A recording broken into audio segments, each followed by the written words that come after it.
नमस्कार साथियों, आप सभी का स्वागत है हमारे चैनल IAS होम में। आज से हम आंसर राइटिंग की एक नई श्रृंखला शुरू कर रहे हैं। इस श्रृंखला में हम सीखेंगे कि यूपीएससी या पीसीएस मुख्य परीक्षा में उत्तर कैसे लिखें, उत्तर की संरचना कैसी हो और कम समय में बेहतर अंक कैसे प्राप्त किया जाए। तो हमने आज प्रश्न जो है पॉलिटी से लिया हुआ है। तो पहला प्रश्न है हमारा, लोकतंत्र में पक्ष में प्रमुख तर्कों की विवेचना कीजिए।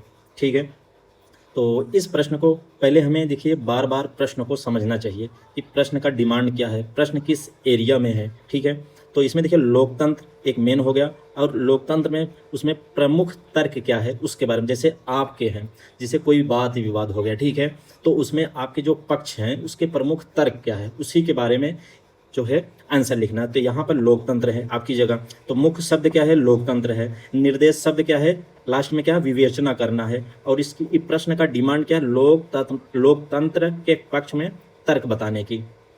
देखिए दोस्तों, प्रश्न चाहे कोई भी हो पॉलिटी से, जब तक आप जैसे एक कीवर्ड है, ठीक है, कीवर्ड के बारे में आप अच्छे से, आपके पास नॉलेज नहीं होगा तो आप प्रश्न को अच्छे से लिख नहीं पाएंगे। इसके लिए पॉलिटी के लिए यार मेरा देखो मानना है सिर्फ एक सोर्स। सब आप टॉपर के सुनते होंगे, टीचर के सुनते होंगे, एक सोर्स खाली चुनो, वहीं से आपका पीटी, वहीं से आपका मेंस क्वालिफाई होगा।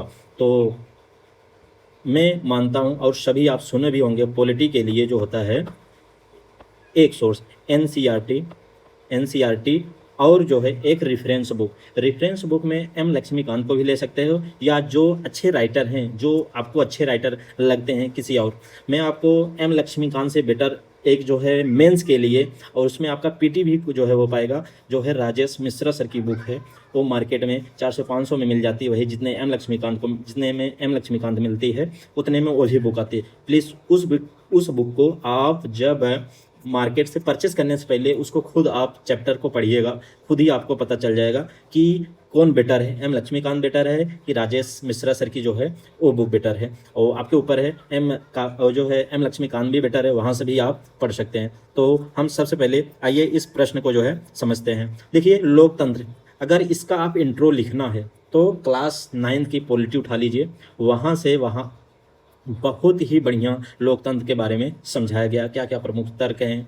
तो वहाँ से आइए, जो है मैं अपनी तरफ से बता रहा हूँ कि इसका जो इंट्रोडक्शन क्या होगा, मेन बॉडी में क्या होगा, निष्कर्ष में क्या होगा, आप अपनी तरफ से देखिए। एक मेंस का क्वेश्चन ऐसा होता है कि उसका आंसर राइटिंग हर लोगों का अलग अलग होता है, बट जो मुद्दा है, जो कहने का आंसर है, उसी के इर्द गिर्द में घूमता रहता है। आंसर राइटिंग एक कला है। आप जैसे आज पहला क्वेश्चन लिख रहे हैं, आपको दिक्कत होती होगी, एक क्वेश्चन से जब 50 क्वेश्चन पे आप पहुंच जाएंगे, आपका माइंड का न्यूरॉन्स खुद ही इतना डेवलप हो जाएगा ना, आप उसको अच्छे से लिख पाएंगे। तो हमारी तरफ से क्या इस आंसर राइटिंग, इस प्रश्न का क्या आंसर हो सकता है, आइए बात करते हैं परिचय में। लोकतंत्र ऐसी शासन व्यवस्था है जिसमें अंतिम सत्ता जनता के पास होती है। देखिए पहली लाइन आप जब पढ़ रहे हैं, ये सोचेंगे हम भी जानते हैं, ये चीज़ें कहाँ मिलेगी, इतना अच्छा सोच पाना। एनसीईआरटी को जब आप पढ़ेंगे, देखिए लोकतंत्र ऐसा हटा दें, यहाँ से लोकतंत्र अगर हटा दें, ऐसी शासन व्यवस्था है जिसमें अंतिम सत्ता जनता के पास होती है। किसका, लोकतंत्र, आप जो है इसको ले सकते हैं। और दूसरी लाइन देखिए, तथा जनता अपने प्रतिनिधियों के माध्यम से शासन चलाती है। प्रतिनिधियों के माध्यम से कैसे, देखिए ये सब चीज़ जो सेंटेंस में लिखा हुआ है ना, ये आप खुद सोचिए कि जब हम वोट डालने जाते हैं वहाँ पे जो कई प्रतिनिधि खड़े होते हैं अलग अलग जो है उठा से, तो हमें जो पसंद है हम उनके लिए वोट करते हैं। ठीक है, अपने प्रतिनिधि को हम चुनते हैं, फिर वो संसद में जानते हैं, फिर वहाँ से जो भी है शासन। आप एनसीईआरटी पढ़िए बस, एनसीईआरटी एक रेफरेंस बुक बस भाई। तो छोड़ो, मैं आगे बढ़ता हूँ। वर्तमान समय में लोकतंत्र विश्व की सबसे लोकप्रिय शासन प्रणाली मानी जाती है। ये आप सभी भी जानते होंगे, पूरे विश्व में भारत के जो लोकतंत्र है उसको सबसे जो है डाइवर्स काफ़ी बड़ा माना जाता है, और लोकतंत्र जो है सबसे विश्व में लोकप्रिय ही माना जाता है हर एक स्तर पर।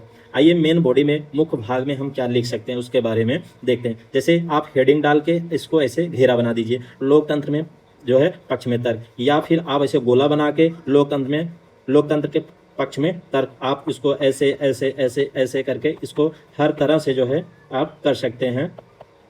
इस तरह से जो जो 6 पॉइंट है उसको लिख सकते हैं, या आप ऐसे लिखना चाहते हैं ये भी बेटर है। जैसे जन भागीदारी सुनिश्चित करना, आपने अगर ये लिख दिया, ये शब्द पढ़ लिया, जन भागीदारी, इसका मतलब आपको अच्छे से समझ में आना चाहिए। जवाबदेही स्थापित करना, जवाबदेही क्या होता है उसको अच्छे से डिफाइन आप अच्छे से जान पा रहे हो। समानता, समानता को तो भाई सब जानते हैं, सभी लोग, सभी नागरिकों में समान जो अधिकार जो मिलते हैं। अधिकारों की रक्षा करता है, कौन करता है? लोकतंत्र करता है। शांतिपूर्ण सत्ता परिवर्तन, विविधता का सम्मान। जैसे आप अगर 6 पॉइंट इस तरह लिख रहे हैं उसको हल्का सा डिफाइन कर दीजिए, हल्का सा बस। जैसे लोकतंत्र में नागरिकों को शासन में भाग लेने का अवसर मिलता है, यही जन भागीदारी का सुनिश्चित करता, मतलब कौन करता है? लोकतंत्र करता है, यही इसका जो है डिफाइन हो गया। जवाबदेही, लोकतंत्र सरकार जनता के प्रति उत्तरदायी होती है और उसे अपने कार्यों का हिसाब देना पड़ता है। समानता को बढ़ावा देना, इसका मतलब क्या होता है?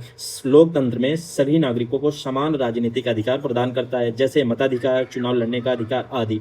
भाई देखिए, हम जब फंडामेंटल राइट पढ़ते हैं वहाँ पर रट्टा मान लेते हैं, बट मेंस आंसर राइटिंग ऐसा है कि जब उसको उसी चीज़ को लिखना होता है ना, उसको अच्छे सेंटेंस में, वाक्य में लिखने की कला धीरे धीरे विकसित हो जाए। यहीं से आपका एक चीज़ है, अगर आप मेंस में अगर आप बेटर कर पाए, ठीक है, बेटर कर पाए, तो प्री आपका नहीं रुकने वाला होता भाई। हम लोग सबसे ज़्यादा प्री पढ़ते हैं, इसलिए ना ही प्री हो पाता है ना ही मेंस तक पहुंच पाते हैं। मेंस पे ज़्यादा काम करिए, सबसे ज़्यादा मेंस पे काम करिए, ऑटोमेटिक आपका उस सब्जेक्ट में बहुत अच्छा पकड़ बन जाएगा। मेरे साथ जुड़े रहिए। आज ये पहला क्लास है, देखिएगा 20 से 25 क्लास होने के बाद आप अपने खुद जो है डिफरेंट करेंगे। मैं अब ये नहीं कि दूसरा क्लास लाऊंगा तो दूसरे सब्जेक्ट का लाऊंगा, नहीं, ये चलता रहेगा। कम से कम 40 क्लास 50 क्लास तक जो है एक ही सब्जेक्ट चलता रहेगा। जैसे यहाँ पे 5वां देखिए क्या है? शांतिपूर्ण सत्ता परिवर्तन, इसको अच्छे से डिफाइन कर दीजिए। विविधता का सम्मान, इसको भी अच्छे से, काफ़ी मैंने जो है बड़ा बना दिया है, इसको आप छोटे में डिफाइन कर सकते हैं, ठीक है। तो कंक्लूजन में, निष्कर्ष में देखिए, कंक्लूजन देखिए आपका बना बनाया होना चाहिए, ताकि अगर आए तुरंत चीपो, हटाओ, आगे बढ़ो। जैसे यद्यपि लोकतंत्र में कुछ चुनौतियां मौजूद हैं, ठीक है, यहाँ पे जैसे इसको हटा दीजिए, संसद में कुछ चुनौतियां मौजूद है, आप में कुछ चुनौतियां मौजूद है, हम में कुछ चुनौतियां मौजूद है। कहने का मतलब ये एक ऐसी लाइन है, कहीं पर पहले एक शब्द जोड़ो और कहीं भी मतलब उसको चीप सकते हो। फिर भी जन भागीदारी, जवाबदेही, समानता, अधिकारों की रक्षा, शांतिपूर्ण सत्ता परिवर्तन की विशेषताओं के कारण यह आज भी सबसे उपयुक्त और व्यवहारिक शासन प्रणाली बनी हुई है। तो देखिए, इस आंसर को लिखने के लिए आप अगर एनसीईआरटी पढ़ते हैं, ठीक है, एनसीईआरटी पढ़ने के बाद जो है इसका आंसर अलग भी हो सकता है, आप लिख सकते हैं। जो एक मेरे तरफ से होना चाहिए, हाँ, कोई इसको काट नहीं सकता। 10 नंबर का है तो 50% से ज़्यादा नंबर तो 5, 5.5, 6 नंबर एग्जामिनर तो दे ही देगा।